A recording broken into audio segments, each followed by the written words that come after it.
Dans cette vidéo, nous allons voir la résolution d'un exercice qui utilise la notion de triangle semblable. Pour cela, on considère deux triangles, un triangle DEF rectangle en E, qui a pour longueur 6, 8, 10, et un triangle ABC rectangle en C, qui a pour longueur AC 1,6. On considère également les deux angles égaux marqués en vert ici, l'angle EDF et l'angle CAB. Les questions, les voici. Démontrer que les triangles ABC et DEF sont semblables, et ensuite en déduire les longueurs CB et AB. Pour répondre à la première question, il s'agit donc de démontrer que les triangles ABC et DEF sont semblables.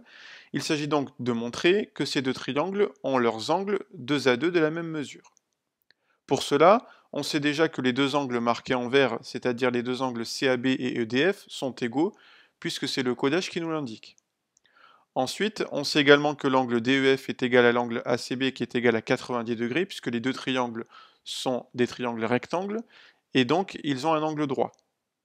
Ensuite, d'après la règle des 180 degrés, c'est-à-dire que la somme des angles d'un triangle fait 180 degrés, les deux autres angles, c'est-à-dire CBA et EFD, sont forcément égaux. On en déduit donc que les angles de ces triangles sont 2 à 2 de la même mesure, et donc que les triangles ABC et DEF sont semblables. Il nous reste ensuite à répondre à la deuxième question, c'est-à-dire il faut en déduire les longueurs CB et AB. On vient de prouver que les deux triangles ABC et DEF sont semblables, donc on sait que les longueurs de l'un sont proportionnelles aux longueurs des côtés de l'autre.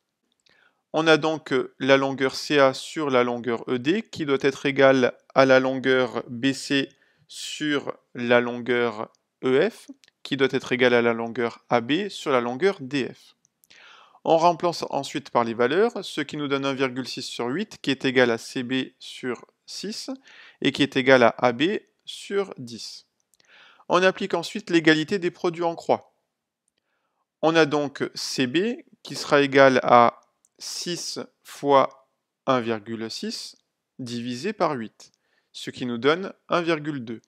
Donc CB mesure 1,2. De la même manière, toujours d'après l'égalité des produits en croix, entre 1,6 sur 8 et AB sur 10, on obtient que AB est égal à 10 multiplié par 1,6, le tout divisé par 8, et on obtient 2.